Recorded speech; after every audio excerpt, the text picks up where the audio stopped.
Welcome to Between State Lines.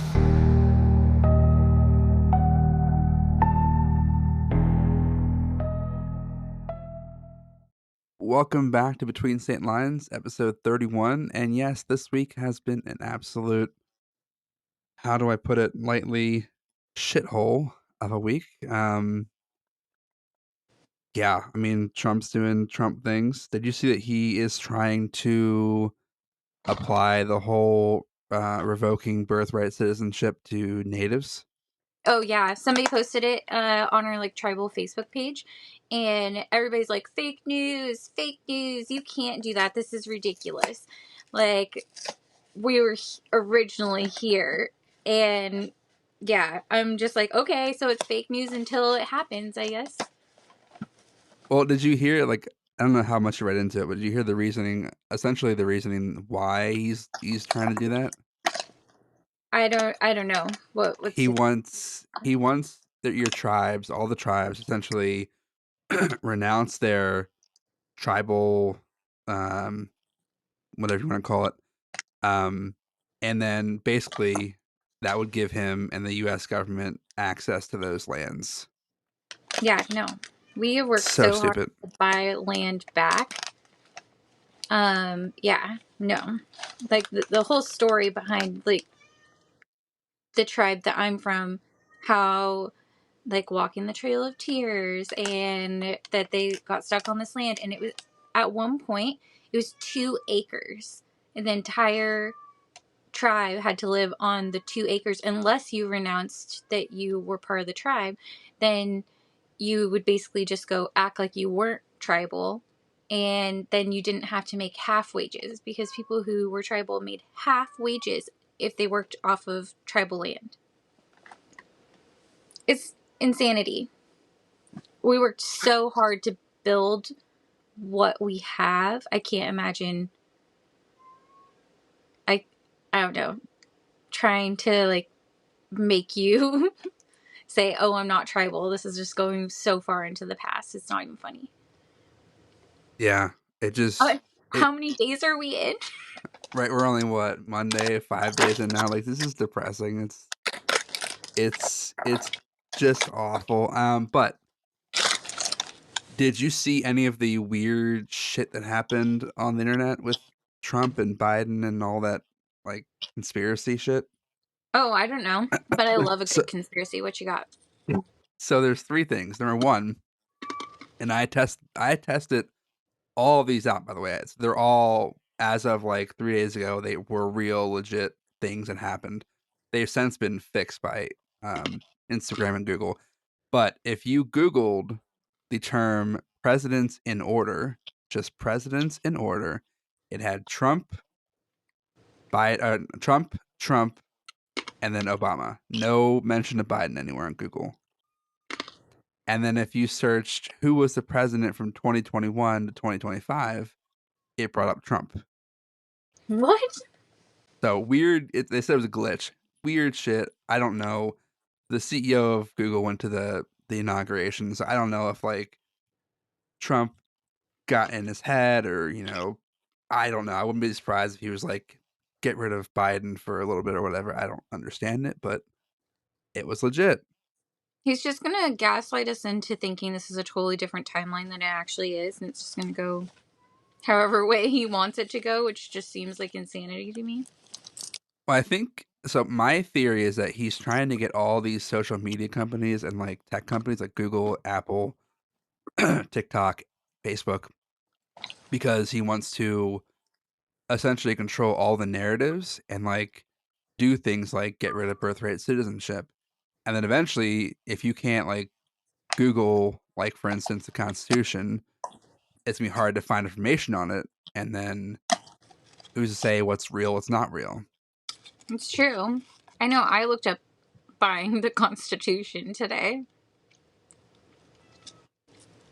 My brother, my older brother, who's an idiot, he got a ticket for running a red light, and it was red light camera, and he was on camera running the light, rolling through it during a California roll. And when he got the ticket in the mail, he decided, I'm not going to pay this. I'm just going to send them the Constitution. No, he said, I'm going to overpay the check and send them a copy of the Constitution. And they reject it. They kept the Constitution, but rejected the check because it was overpaid, and then charged him a late fee. Damn. Like, you were so dumb.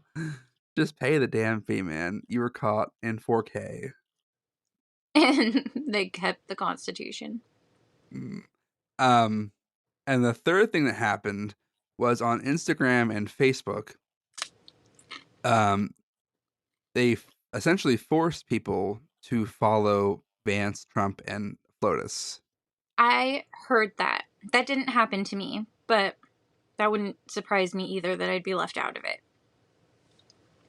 My wife wasn't following Biden or or Harris before.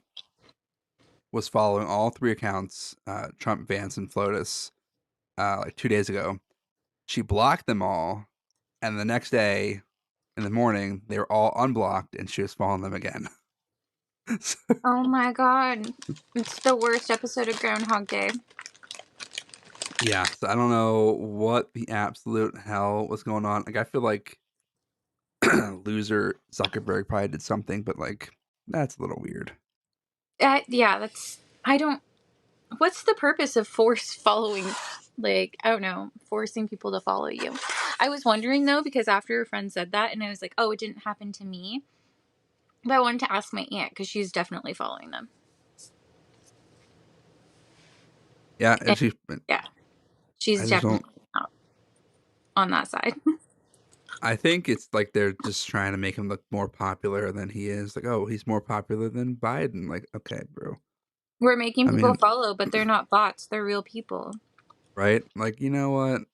I didn't love Biden, but at least Biden didn't like do all this shit. Like, The thing that baffles me is that Biden didn't do anything really in all of his time. It was like, well, the president can't do that much. But damn, it feels like the president can do a lot more than I thought he could. right? If you just want to test the bounds of your power, might as well. What the shit? What the shit? So there's that. We'll go off into our little fairy tale land of the creepy to get a break from all this. We're back into it afterwards. But so you texted me that you were reading up on Ugandan folklore. Oh, yeah. Well, no, I wasn't reading up on it. I Are was you listening listening? to a podcast and they were talking about it, and holy hell. It just reminded me of that dancing man. Yeah, I didn't take great notes and I was going to listen to it again, but I got distracted. Yeah, night dancers. And they were talking about like night dancers would they'd be like sweeping or something, and if you heard them, you tried not to pay attention to like look at them or seek them out or anything, because they would be there to make somebody sick. And yeah, like they did go through like what you can do to try to catch the night dancer so that people could stop being like getting sick, because this person was telling the story they lost their brother, and then their dad went to do what you could do, but he failed. So he was like, couldn't speak. So they were like, who did this to you? And apparently, if the night dancer kills somebody with their illness, then they have to attend the funeral where they bury the person. So then it's like even worse on the family, because they're like, the person who's doing the night dancer, they had to be there. So they were with us when we were like putting our loved one in the ground. Yeah. It's wild though. Like they told the story, like the night dancer was like on the roof at one point, and that just, picturing that one, like, I don't know, creepy dancing guy going down the road, and then picturing him on somebody's roof. I was like, nah. After watching that video, I'll never be the same. Oh my, that's creepy as fuck. Yeah, I definitely want to read more into it because I've never heard of these, whatever they are, night dancers. I Sounds like had there's never a lot heard of that. but I'm into it. I'm gonna figure it out.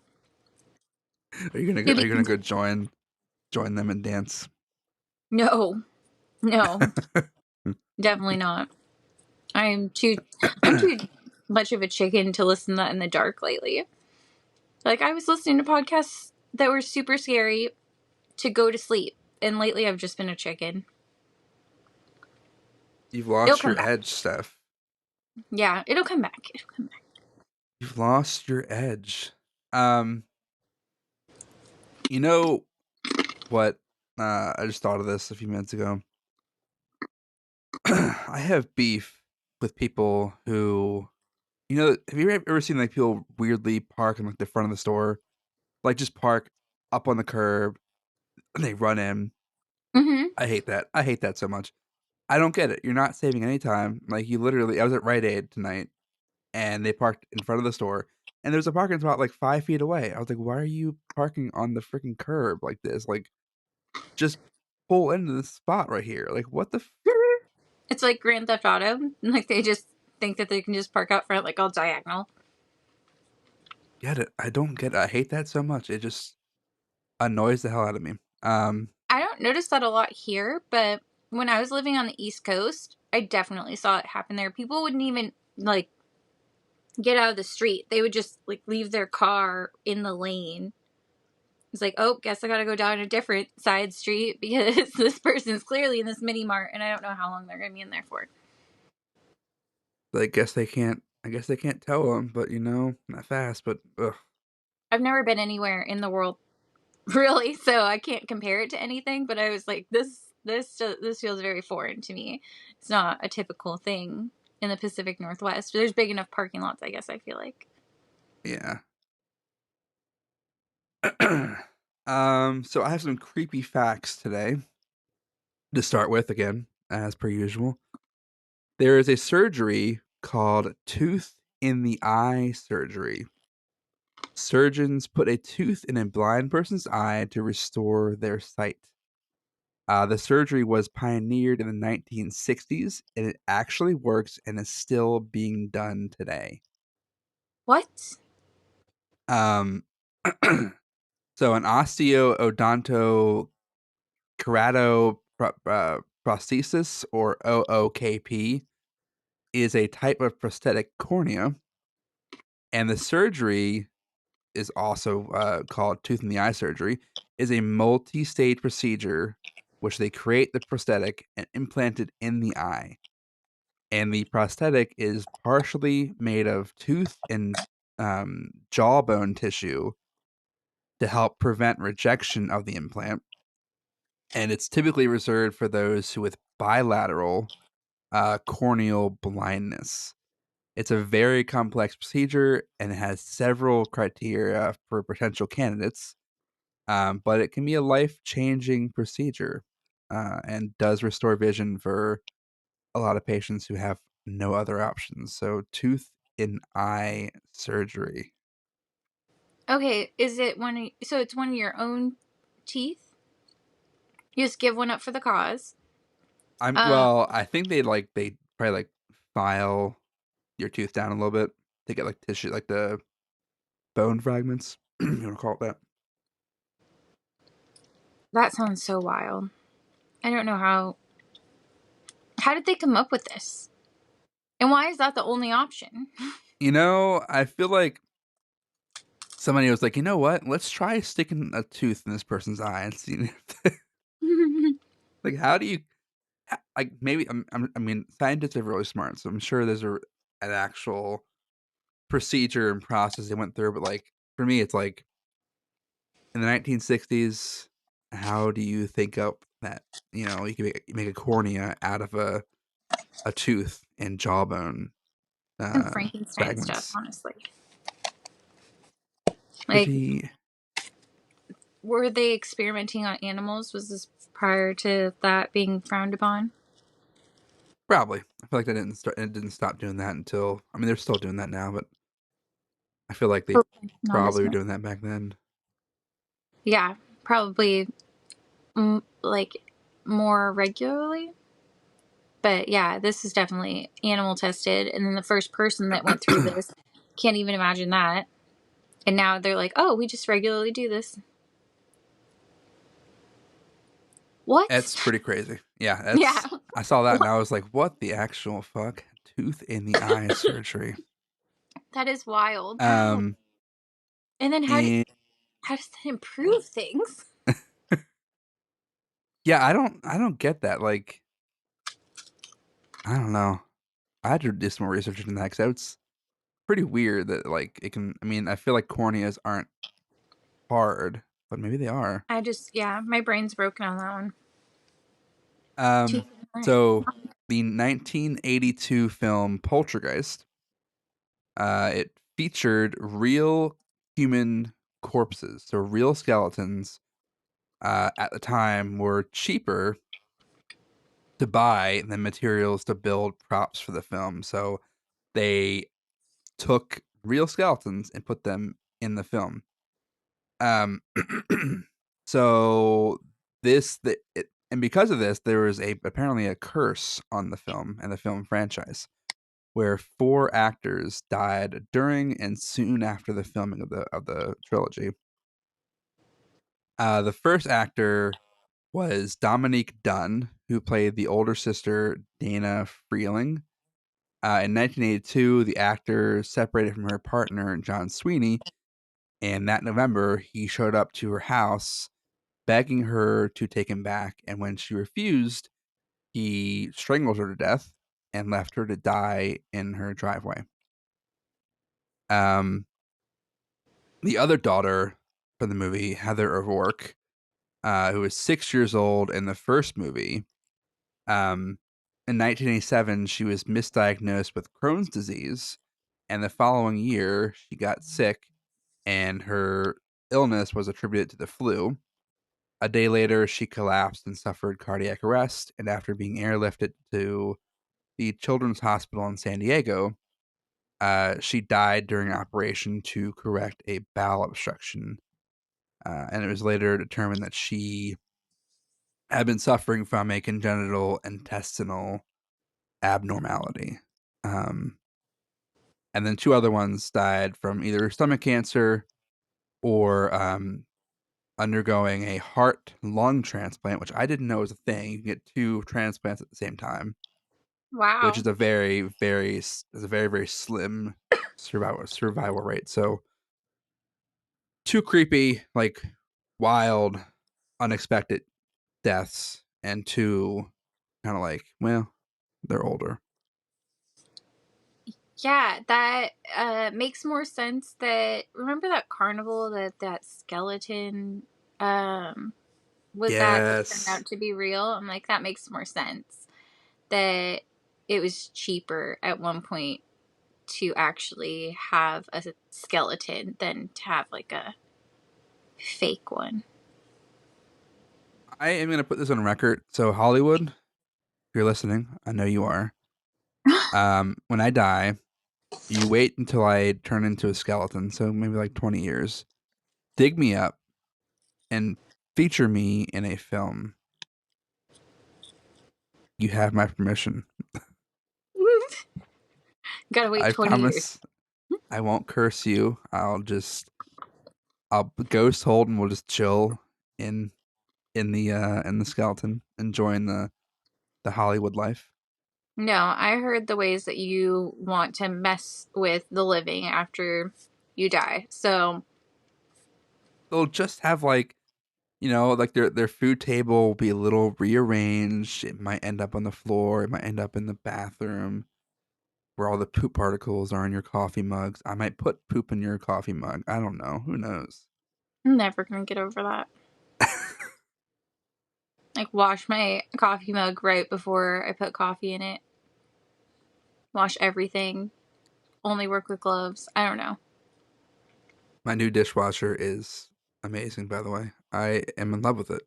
If I could love an appliance, I would love that thing. It's so nice.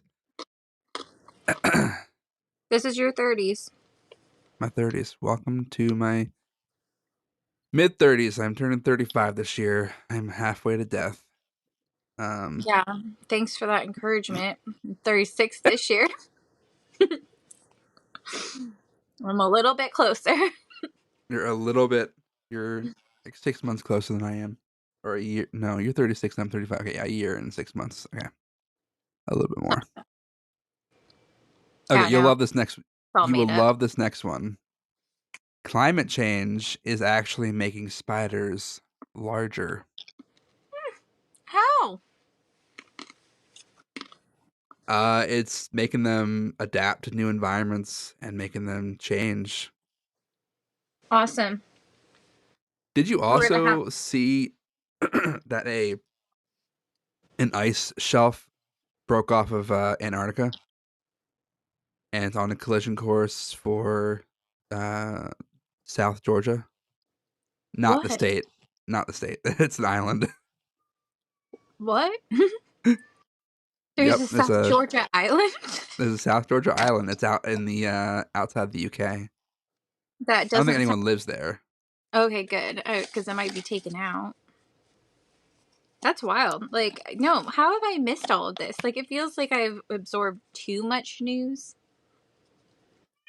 Well, I mean, like the freaking For You page on TikTok is basically just all Trump, what the hell he's doing, and how fucked we're getting. And white boots. Nice white Okay, boots.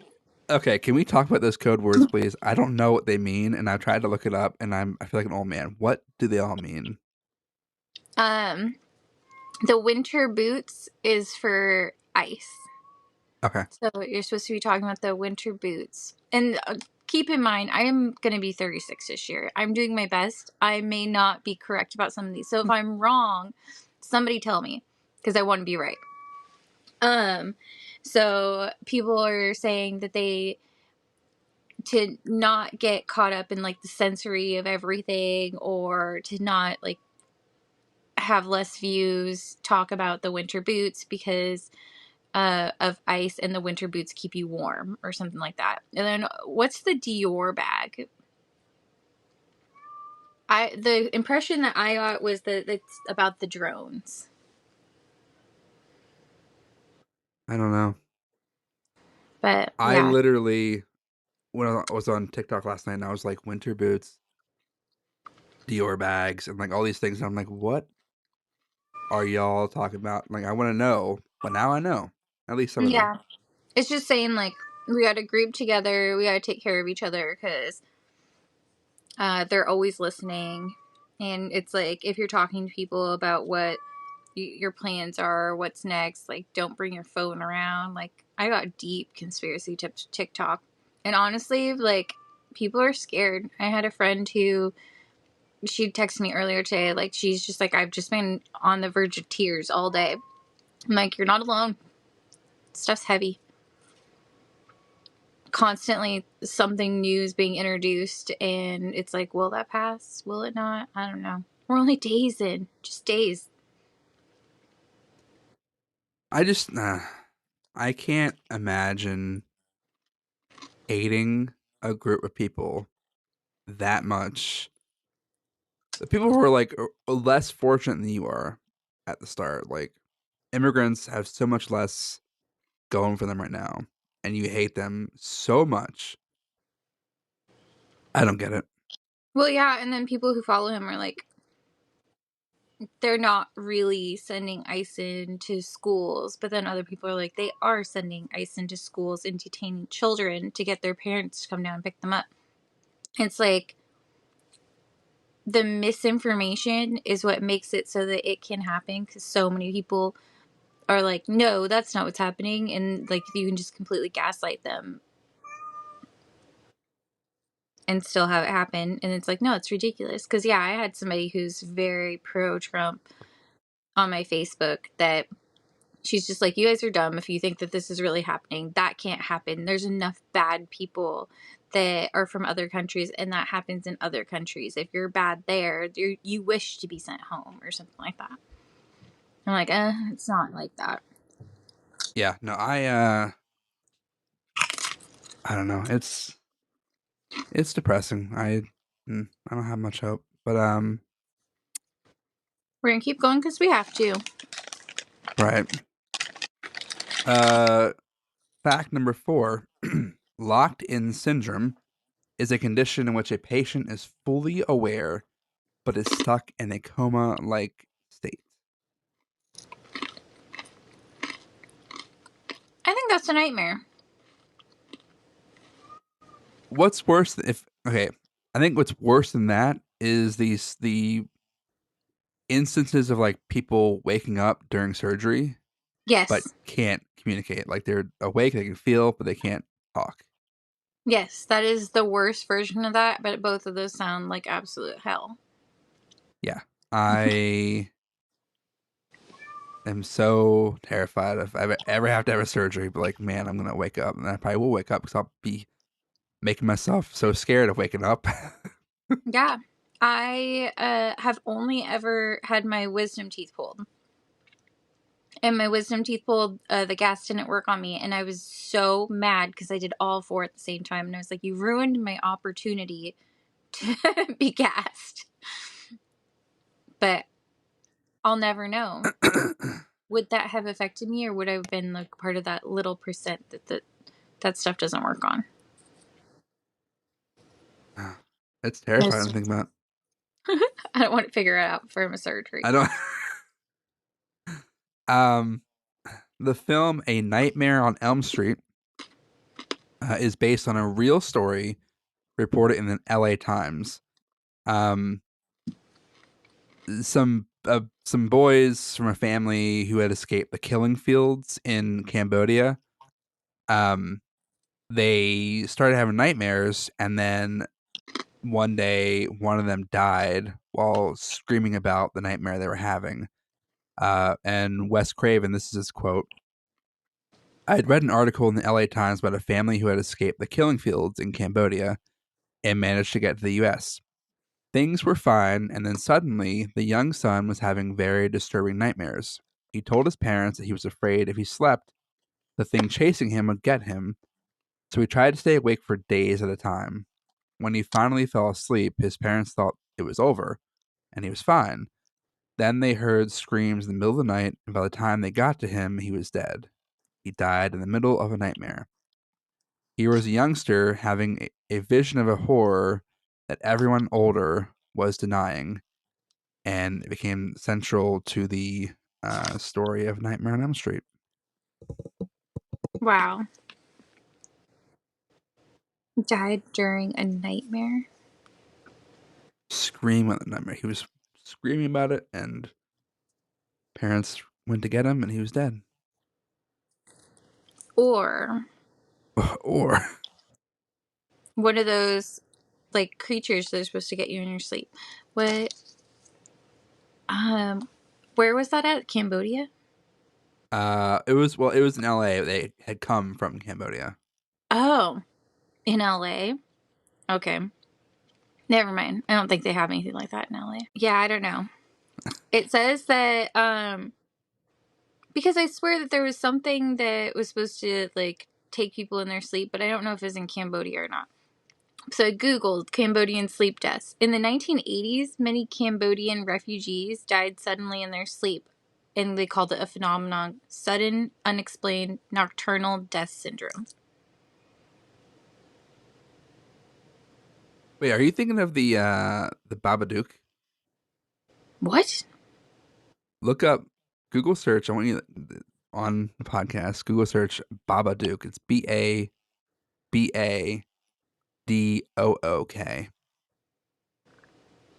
and look at the images. Oh my god! I don't know if that's from It's here.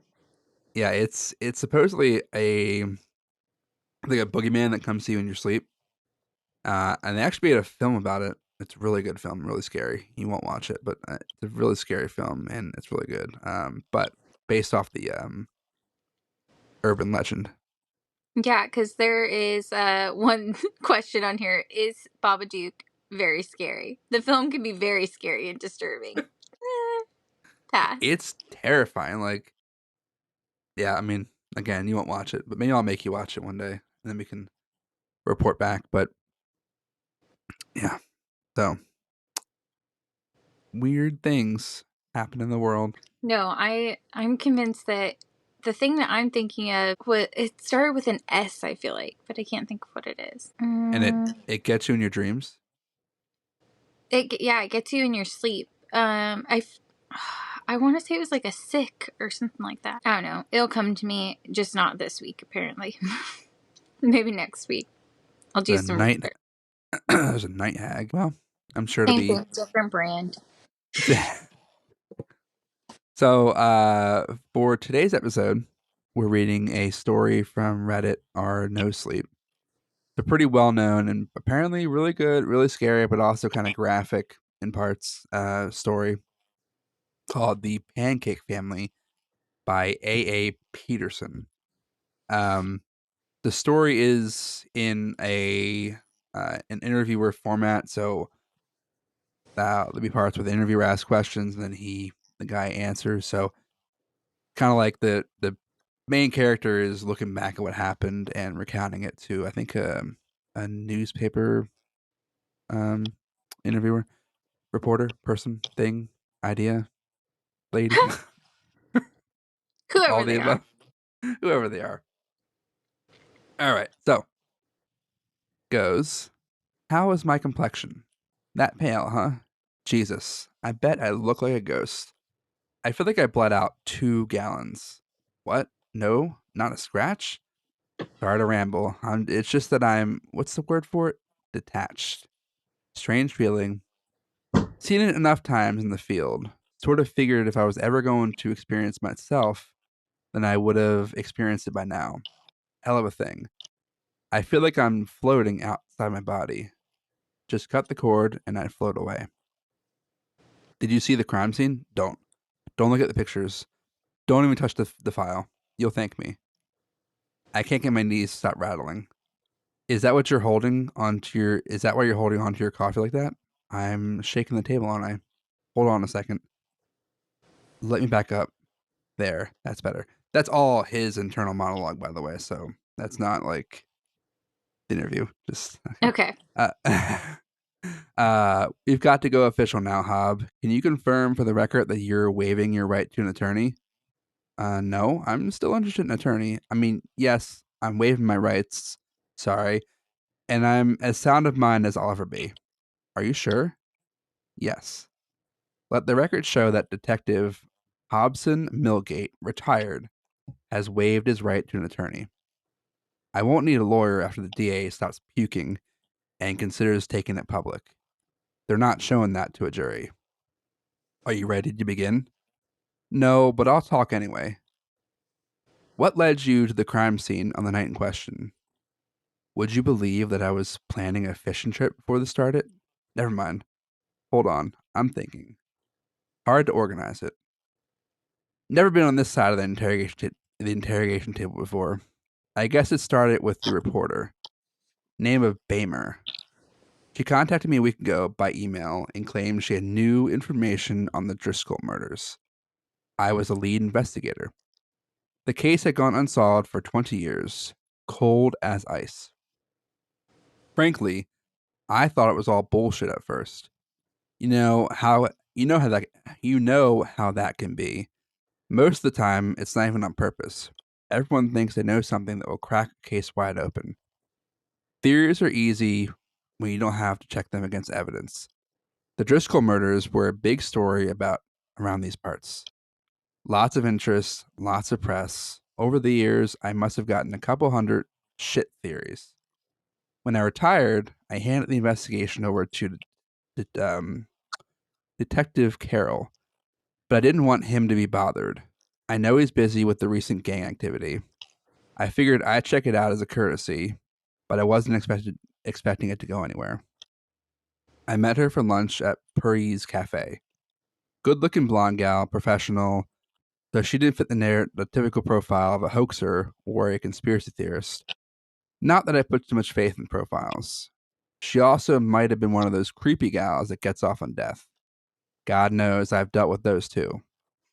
I still thought she might be pulling my leg, or maybe she'd been fooled too, but she had a file with her, and it looked legit. It contained what appeared to be a confession by the Driscoll. Well, he wasn't a murderer, was he? I really do wish he had been, you know.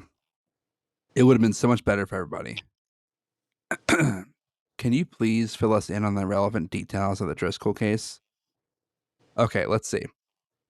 It would have been 20 years ago now. Thinking of all those years. I mean, 20 goddamn years. That's a long time to be. Okay, take your time, Hob. Thanks. The Driscolls were a family of 6 out in the suburbs, upper middle class. Father was an attorney, mother ran her own business selling pottery out of the house. 4 children, all high school age and below. Good kids. Honor roll, no criminal records to speak of. The oldest son was caught smoking dope at his high school once, but nothing much besides that. Just the usual stuff you find when you look at people too closely. They all disappeared on October 13th, 1994. No trace was found of the bodies. The mystery in seeing as how it was right around Halloween is probably why the press went so crazy. You still see it show up on some of those unsolved mystery shows. A whole family disappeared and no one saw a thing. No one knew where they went. A neighbor lodged a sound complaint, which is how we got involved. There was an alarm going off, and they figured it might have been an intruder or something, so we dispatched a vehicle. When no one answered the door, the patrolman went in to investigate. There were obvious signs of a struggle in the youngest daughter's bedroom. The bed had been flipped over, and the sheets were torn. The alarm was a carbon monoxide detector. We had found elevated concentrations of carbon monoxide in the fabric of all the bedspreads except the youngest daughter's. We wouldn't have known to look without the alarm. The neighbor indicated the alarm had been sounding for over a day, and he'd been unable to get anyone to answer the door during all that time. We also found several aluminum canisters and some hoses in the dumpster just a few blocks away. At the time, we assumed the Driscolls had been gassed and disposed of at a different location, excepting, of course, the daughter who woke up at the end and put up a struggle. The investigation, of course, gave no leads. Our first thought was that the father did it. We checked it out, but he didn't have any motive. No leads to follow up on. Same with the mother. Surviving family checked out clean too. The father had a few clients who might have had motive, but the means weren't there. He was a divorce lawyer, but not for anyone who could have taken out the entire family without leaving evidence. There was a chemistry teacher who lived 3 blocks away, and we looked into him for a while because of the canisters, but he alibied out. Same with the dentist who lived nearby. The wife had an online flirtation with some kid out in England, but nothing adulterous, and he wasn't in the country at the same time of the murder. We settled, unhappily, on the idea of a random killing. Hardest pieces of shit to catch when there's no pattern like that. We must have sunk tens of thousands of man hours into this case, chasing down leads of all kinds. Nothing ever came of it. We did track down the canisters. They were stolen from a laboratory about 10 miles away. There was no security footage there. We couldn't find any leads in the thief, and after 6 months with no repeat attacks, the investigation went cold. The Driscolls had been knocked out and abducted. Like I said, no one ever found the bodies. So who is to say they hadn't just run off? Until, well, I'd rather only talk about that once. What can you tell us about how the confession wound up with Miss Bamer? She'd been following the case for some years, both personally and as a reporter. Like I said, it captured the imagination of a lot of people. Even seemingly normal folks thought it could have been aliens, ghosts, or demons. Miss Bamer published a retrospective on the murders given the 20-year anniversary. It caused a renewed interest, which happened from time to time. As usual, I declined to comment, citing lack of new evidence. I recall her asking for my quote, though, which is why I accepted the lunch meeting. After publication of the article, Miss Bamer claimed that she had been sent a file. She wished to have me authenticate it. The most pertinent part of the file was a confession. I assured Miss Bamer that such false documents are not uncommon, especially on older cases like this, and that I'd personally heard 24 confessions of the Driscoll murders. She was insistent, and once I felt she wasn't trying to pull off a hoax or getting off on the idea of talking about the murder, I agreed to meet her. She stated the confession had been mailed to her in the same envelope she showed to me when we met for lunch. Can you describe its contents? Old newspaper clippings outlining the progress of my investigation. They seemed appropriately yellowed, so I'd guess they were from the trophy book of the perpetrator. There were also 6 photos alleged to be of the individual members of the Driscoll family, as well as other photos of the facility where they had been taken. Look at that. My hand won't stop shaking. I'm trying as hard as I can, and I just can't make it happen. I'll have to ask the paramedic for a sedative when I'm done with the statement. I don't think I'll be able to sleep otherwise. No, I'm fine for now. I don't want anything to interfere with my recollection of the recording. Just carrying around in my head is like, okay, sorry, I'll stay focused. The photos were of the Driscoll family, of course. At the time, I didn't know that. The photos had aged poorly, and they could have been of anyone. It was very hard to distinguish features. However, given the elaborate nature of the file, I figured it did warrant a further look. As to the confession letter, well, it was brief. It gave an address. That's the first thing I noticed. I couldn't locate the address online, which meant it had to be old. The confession letter said, "Stop printing lies. I never killed anyone." It took a while to get them ready for breakfast. There was no signature. I just recall something. God damn it. We got sent a breakfast menu a month after the disappearance. Someone had drawn a red circle around a picture of pancakes. The letter said, "They're not dead. They're just getting ready for breakfast." We put it in the junk lead file. Oh, God. Detective Milgate, do you need a moment? How could I have known? We tried to track down that menu. We could have never figured out where it came from. It wasn't anything local. The identifying information had been cut out. I don't know what else we could have done. I just, dear God. Why did you decide to personally investigate the location mentioned in the letter? Sorry, I'll get back on track. I wanted to make sure it wasn't a hoax. I still wasn't convinced. I've had 20 years of people trying to send me fake evidence. I guess maybe the case captured my imagination too. I always figured one day I'd think of something I overlooked and solve the whole thing. It felt unbelievable to have someone dump the answer in my lap. I needed to see it with my own 2 eyes. Miss Bamer had pinpointed the location with city records, but neither of us was sure it was still there. It was an abandoned industrial building. The last time it had a valid mailing address was 50 years ago. It might have caved in for all we knew. I think I also wanted to have one last crack at it. Whether or not it was dumped in my lap, the case had hung over my head for 20 years.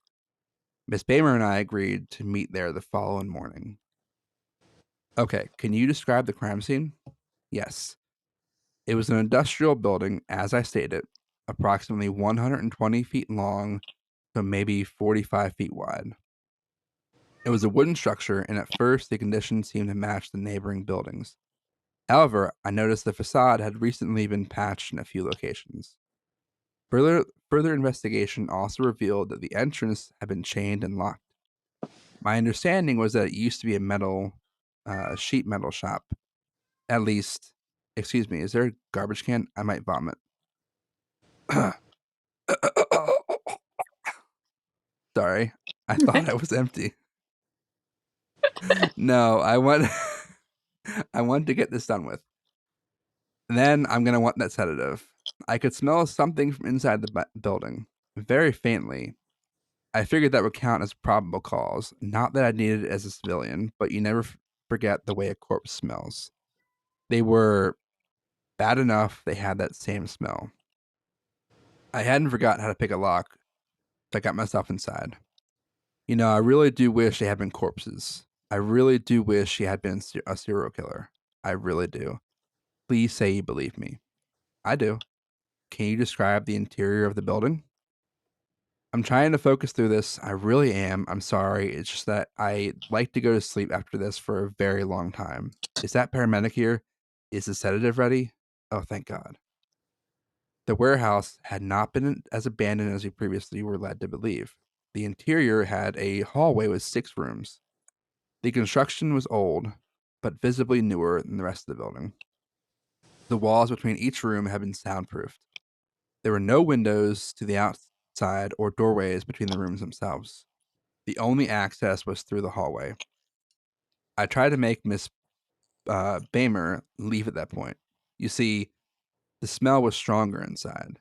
You could feel it smell, like a grit getting stuck in your nose, like bits of sand all over your skin. The rooms, the rooms, they contained presses, hydraulic presses, 4 foot by 8 foot custom presses. I couldn't even figure out what they were at first because they were hovering over what looked like hospital beds. There were IV bags in each room, as well as other medical equipment. That's how I kept them alive for so long. I think I might be seeing black spots. Do you need to take a break? The idea of having to start this all over again is worse than the idea of finishing it. Okay, so please describe your next course of action. The building was obviously an active crime scene. I had no doubt at this point. I was in the lair of what I believed to be a serial killer. I tried to tell Miss Bamer to leave several times, but she refused on the grounds that it would not be right to leave me on my own. There wasn't much time to make an issue out of it, and my opinion on her was that she was a bit nosy, but basically all right, and I didn't think she'd be a liability if she stayed out of the way. I had to make a judgment call as to whether or not I should proceed um, on my own. In the case the family was somehow impossibly still alive and perhaps in danger, or if I should leave and call backup. I had told my wife where I was going previously, so I knew my absence would be noted and reported if the worst happened. Neither of us could get cell phone reception. It was then that I heard not even a gasp. It was like a gasp, but not really. I don't want to I don't want to describe it as anything more than that. There was a sound, it drew my attention further on. I had to act. It's all that matters. There were some stairs at the very end of the warehouse, descending into a basement. I told Miss Bamer to remain behind and pulled my service revolver. I had a flashlight on my person as well and turned it on as I descended into the basement. The basement had been hand dug, maybe even over the course of the entire 20-year disappearance. I don't know. The floor was dirt and there was a tunnel that retreated back far enough that if it that it had been supported with struts at regular intervals. When my flashlight first illuminated the stack, I wished they'd been dead. I wished he'd been a serial killer. After I after I recovered, my first thought was, thank God they're all dead. I'm 64 years old, for Christ's sakes. I'm not a young man who can forget things anymore. When you're young, you have this sense you're invincible and that you're never going to die. I don't have that to protect me anymore. Look at me whining. It's my fault. I should have found them, saved them somehow. I'm sorry, Hob. I have to ask. Can you describe the scene? I can. Yeah. I didn't know what I was looking at first. Hell, I still don't. It was, well, it was a stack, maybe 2 feet thick. From the stink and coloring, it was obviously made of flesh. I thought maybe he'd hacked them up and stacked them in pieces. That would have been pretty bad as it is. The first thing that alerted me to the truth was the eyeball. On the top of the stack was a perfectly round eyeball in the middle of a socket that had been distorted to the size of a saucer. That's when I realized what I was looking at. 20 goddamn years of torture, basically. He had the entire Driscoll family under those presses for 20 years, keeping them alive on an IV drip, increasing the pressure on them so very slowly that their bodies had time to adapt until they'd been flattened like pancakes. He squished them by about a quarter inch every year for 20 years. And then he gave him a smell and said, it smells like chemicals. No, I didn't. I added that. Jesus. Jesus.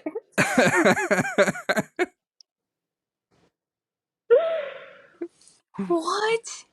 I can't. Squished it for 20 years? Like they 20, like they just died? just recently, That's yeah. That's why they got the rest of where they were, because it had just happened. 20 years of slow death. Wow. And he sniffed them and said, What? "Oh, they smell like ants."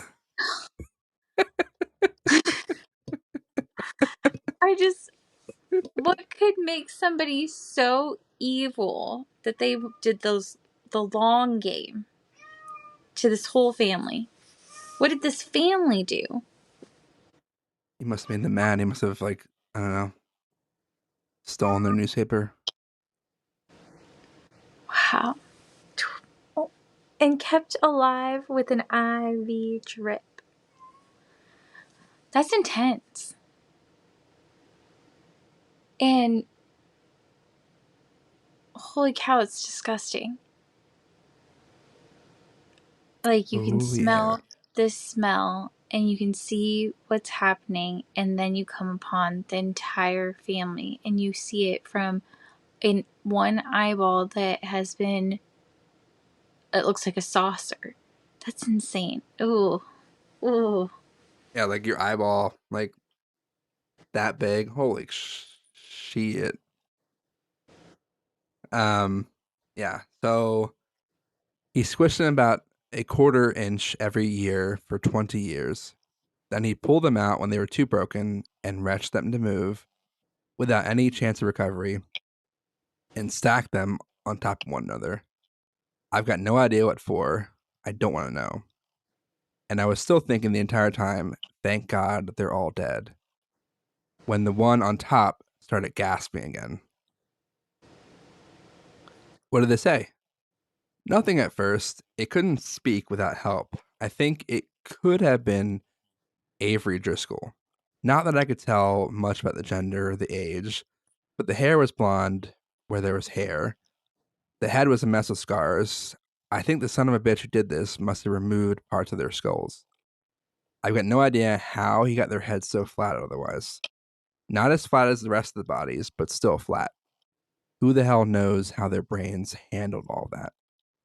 Their lips were punctured by teeth everywhere. After the presses had flattened out their noses, I guess. Avery was 14 when he disappeared. Goddamn weird way our bodies work, isn't it? What else? There was a machine, a sort of pump. I followed a hose with my flashlight and realized everyone in the stack was hooked up to a pump. I don't think they could breathe on their own, you see, not after a while. There was simply not enough volume in their lungs to inflate. There was some sort of opening cut right out of their chests, and there was a switch on the pump. I don't know why I pressed it. I was in a panic. I wanted to do something. Maybe some dumb part of me thought that if I switched it, they would inflate and be okay. So I switched it and increased the volume of air to the topmost hose. I could hear the pump working harder, which is when Avery Driscoll started to scream. He begged me to kill him. He didn't make much sense. He kept yelling "bane of air" over and over again. Something with the family too. Didn't understand it. He was in pain, and I would hope he had gone insane over the years previously. Oh my god. My thoughts exactly. I didn't know what to do. He wouldn't stop screaming. I believe he was convinced I was his torturer. A closer look at his eye revealed that it was almost a mess of white scar tissue. He was as blind as a bat. You know, I spoke with burn victims once. They told me that they managed to find meaning and purpose again after a while. I don't know how anyone in the Driscoll family could have done that. I stated my name. I told him I was a detective, told him I was there to help, repeated it over and over and over again, knowing, of course, there was nothing that anyone anywhere could do to help. Miss Bamer arrived, drawn by the sound. Before she saw the stack, she told me that I had screamed and that she had come to help, but I do not recall having done so. Nevertheless, she arrived. Then she saw the stack and screamed, but I was. Uh, then she saw the stack and screamed, but I was intent on Avery Driscoll. He was able to hear. He became lucid for a few moments. It was a strain to understand what he said, but I will never be able to forget it. Please kill me. It hurts. I don't want to be a monster. Please kill me and tell my family I died a long time ago. I don't know if they're still looking for me. Don't let them know what happened to me. Please, just kill me. He could still cry, and he did, though his tear ducts were too deformed for it to be noticeable. I should have forced Miss Bamer to leave. That is the only action in the matter that which I regret more than failing to solve the case 20 years ago. Not just for her own sake, for what she did next. I don't think she could have wounded them any more deeply if she tried. She took away the last comfort any of them that stack had. You see, they had not been able to speak to one another for 20 years. She said, "That's all of them, isn't it? That's the entire family. They're all alive in there, the whole family." For 20 years, each member of the Driscoll family had been unaware that their fellow inmates were the other family members. They've been all holding out hope their family was okay, all of them dreaming someone out there loved them and was free from suffering.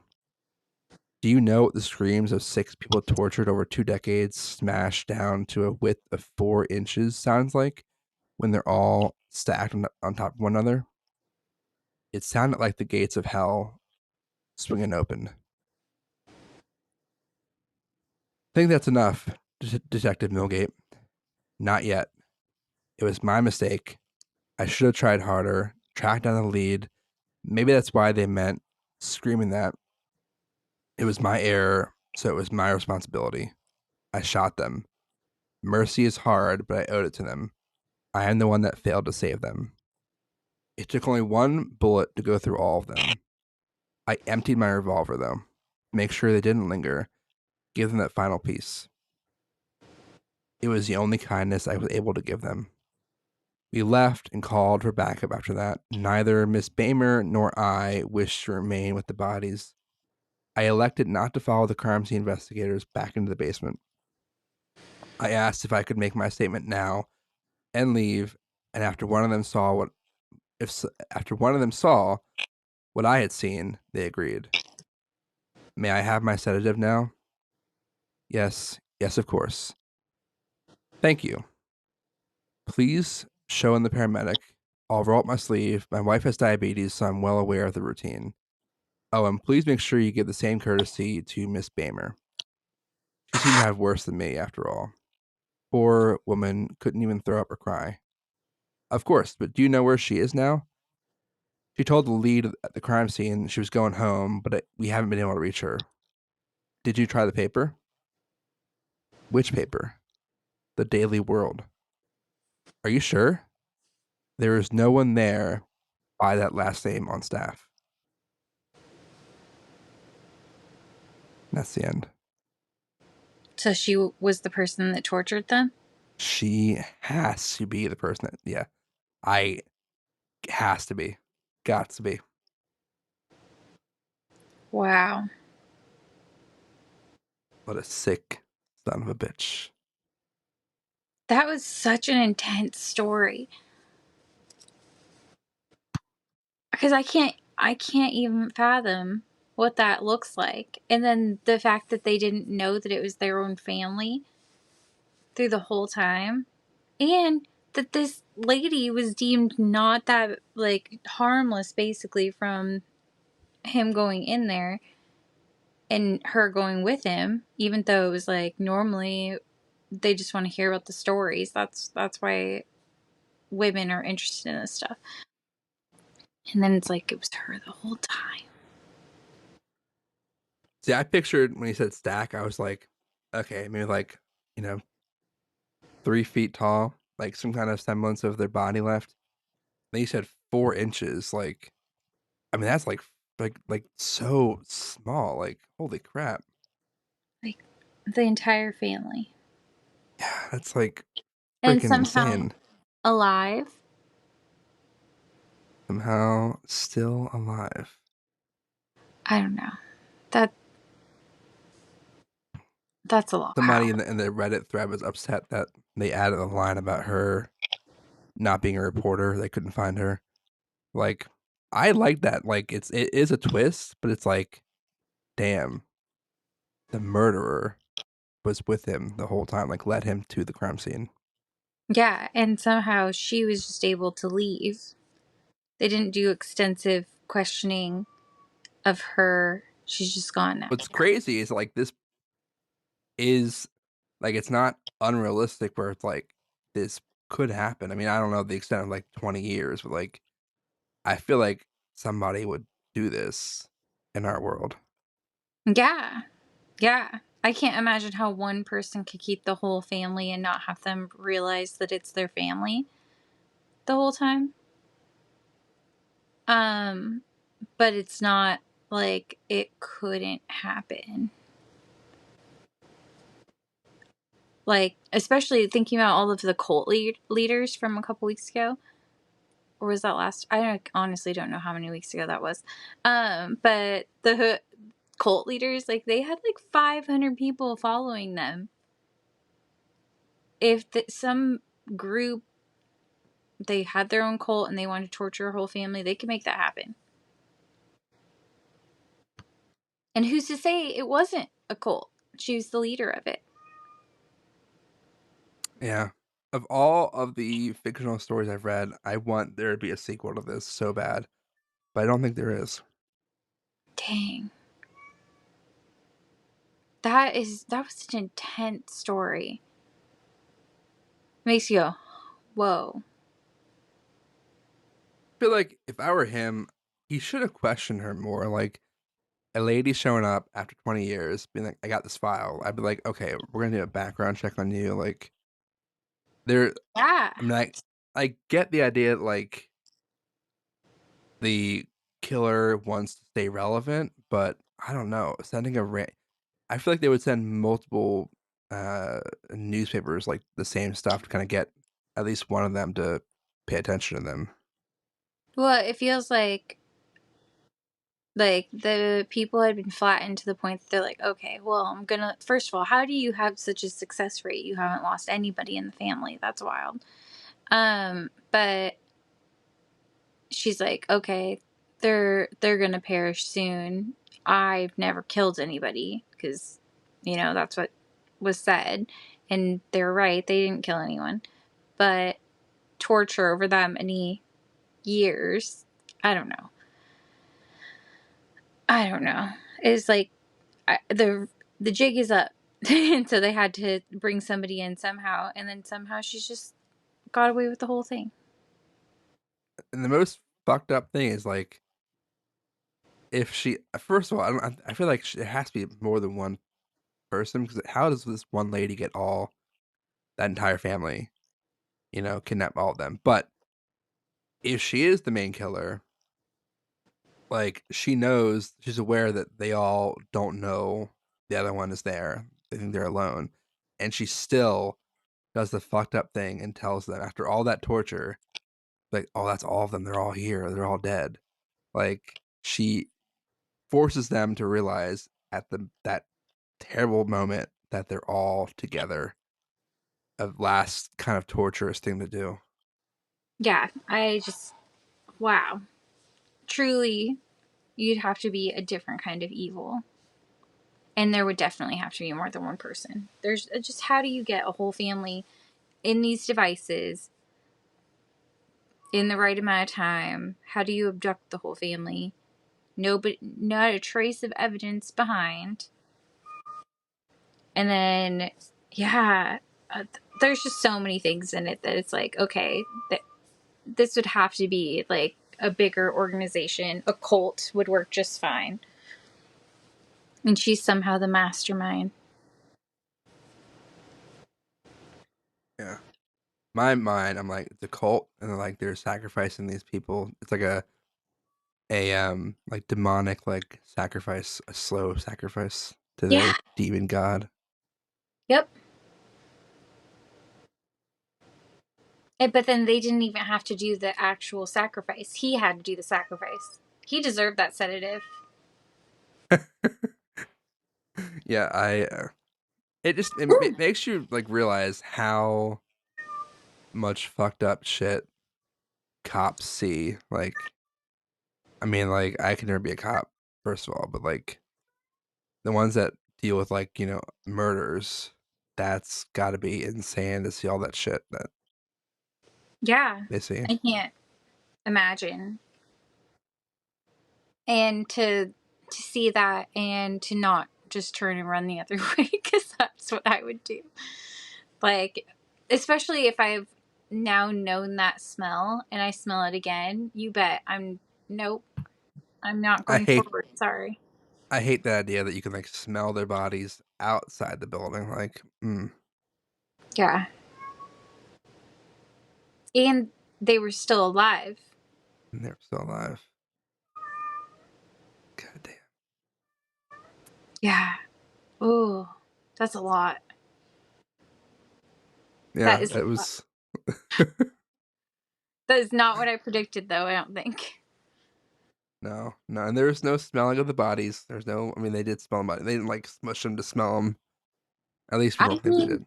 she kind of did, though. Yeah, I predicted, or I predicted they were mobsters, and do some flattening people like pancakes. I wasn't that far off. Yeah, I mean, they could be mobsters. Maybe that. I don't know. She probably was. You know what? Yeah. It originally, I was thinking now cult, but I think originally my mobster's case, you know what? Probably it. That's why they don't know who's actually his family, because like nobody ever suspects the mob. Yeah, the dad owed some money, and the whole family goes down. Yep. Good job, Dad. Yeah. I mean, who else would take out the whole family? That's true. I mean, yeah, Mm-hmm. that is true. Yep. I was right. You were right. You were right. You're right. Yeah. Well, thanks everyone for joining us. Next week we have our friend Morgan coming back onto the show to talk about some true crime. I don't recall what she's looking into, but I think it's, when I briefly remember, it's a pretty good story. Not good murder, like, you know what I mean. Pretty wild. Make you go, like this week's story. My daughter has had this new thing she does where she goes, and she puts her finger to her mouth. She goes, hmm. Watch out. She's a genius. Let's see what she's going to come up with. Well, we'll see you guys next week. Oi, governor. Have a good day. Look up Bye. some metas. Goodbye.